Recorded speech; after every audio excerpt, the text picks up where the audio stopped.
Shalom amigos, muy buenas. Vamos a hacer una pregunta, bueno, vamos a hablar sobre esto. ¿Existe algún plan económico en la Torá? ¿Hay algo referido a la economía en la Torá? Podríamos decir que sí. Este, este plan, se puede llamar un plan, aunque no es un plan económico propiamente dicho, aparece en el capítulo 25 de Vaikra Levítico, en la Parashá Behar. Eh, entonces, en este capítulo, el capítulo 25, se nos ofrecen condicionamientos y límites bajo los cuales han de desenvolverse las acciones, incluidas las económicas, de las familias y de los individuos para una mejor marcha de la sociedad, ¿no? Sin embargo, el sistema divino, el sistema que se transmite aquí, no explicita medidas concretas a implementar por personas o por particulares o por los gobiernos. El texto del capítulo 25 no nos marea con planificaciones, con una economía planificada, con técnicas, digamos, pormenorizadas de obligado cumplimiento, como suele ser habitual entre algunas de nuestras legislaciones, ¿no?, en los países modernos. Sino que aquí, en este texto de la Torá, se establecen comportamientos y criterios de responsabilidad moral a desarrollar en un marco de libertad, atendiendo todo ello a una serie, respetando una serie de límites temporales de carácter sagrado ineludible, digamos, ¿no? Estos límites sagrados en el tiempo y que se explicitan aquí son tres. Se habla al principio del Shabbat, o sea, el séptimo día, el día de descanso, de la Shemitah, que es el séptimo año, lo que se conoce habitualmente como año sabático, que es también un año de descanso donde no se produce, donde la tierra no se produce, donde caducan las deudas y una serie de características que están aquí explicitadas en este capítulo 25, como decía al principio del Levítico. El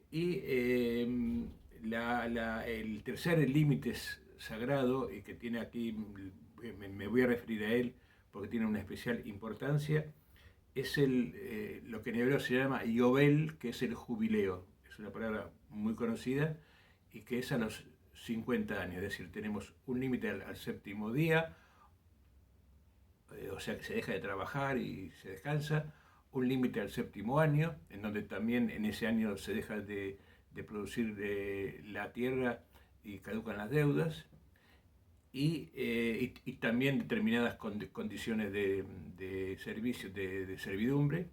Y en el séptimo, en el jubileo, que es en el año 50, que es la que va a garantizar el retorno permanente a la propiedad familiar original de la tierra.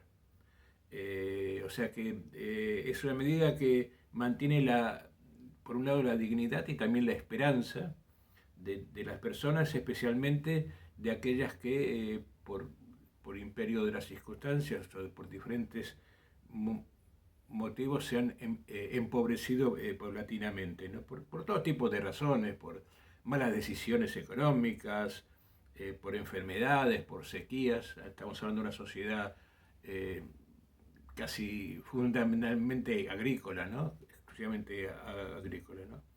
Y respecto a esto se nos dice, podemos leer en el 25:10, el versículo 10, dice: y santificarás el año 50 y proclamarás libertad en toda la tierra para todos los que viven en ella. Será un jubileo para vosotros y volveréis cada uno a su propiedad y volveréis cada uno a su familia. Eh, Hay una salvedad que es importante, no una salvedad, una aclaración, que se dice, claro, que acá esto se refiere a las leyes que le da Dios al pueblo de Israel, pero no a la humanidad.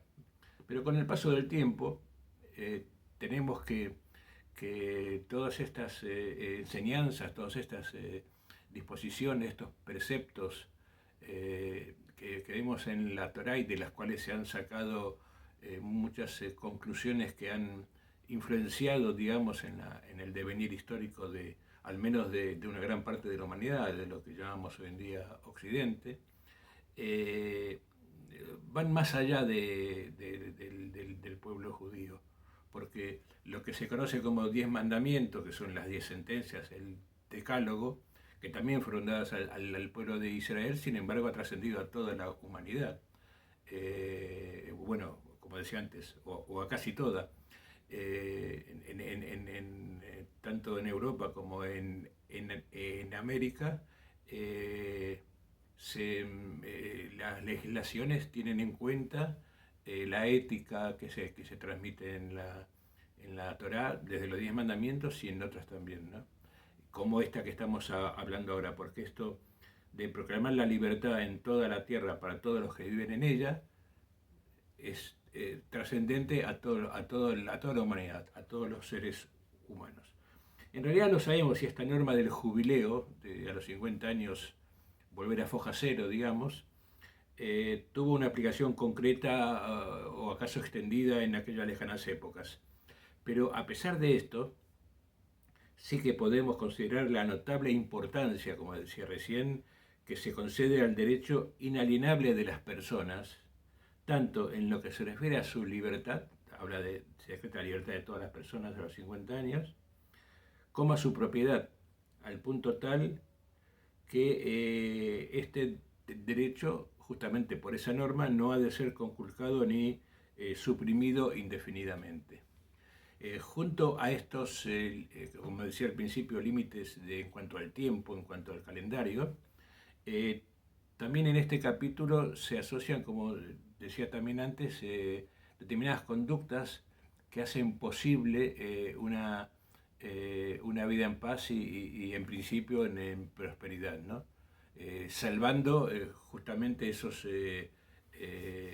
avatares, digamos, del quehacer cotidiano que hace que algunos mejoren y otros mejoren menos y otros empeoren. Pero, digamos, se le da una cobertura acá en este capítulo que ahora los voy a mencionar, que se acerca mucho a los conceptos actuales, ¿no? de cuidar de los más necesitados.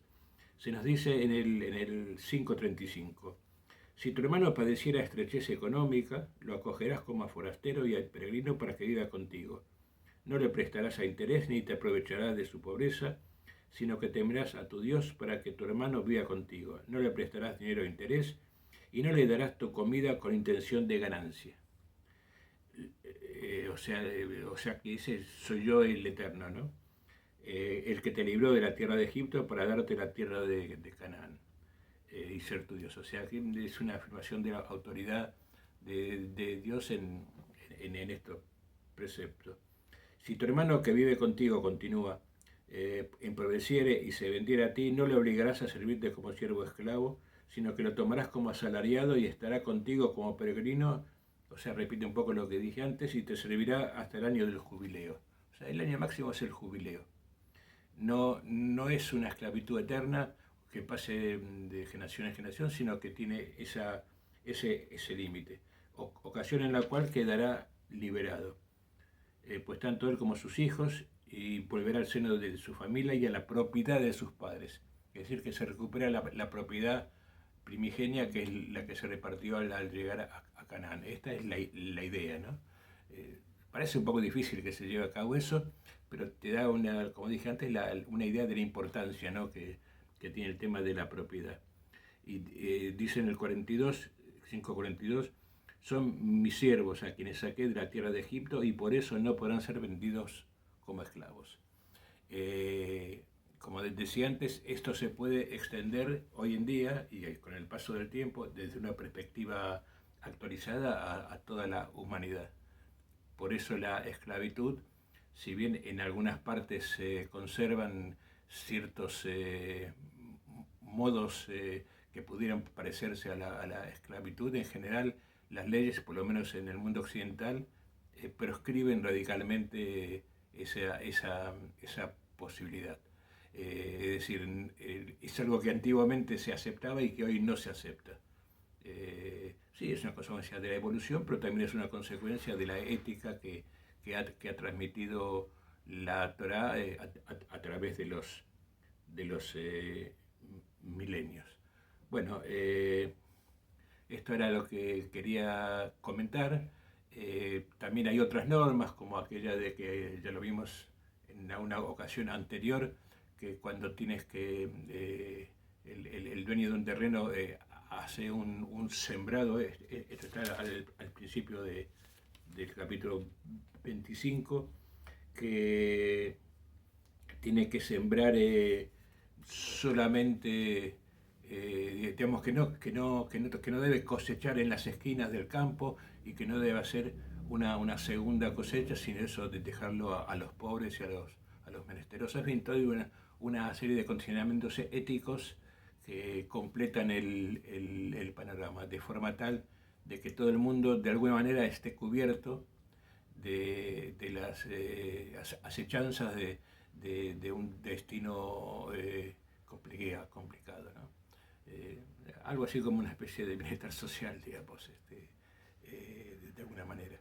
Bueno, gracias por escuchar y espero que les haya servido para algo y chao, shalom a todos. Chao, chao.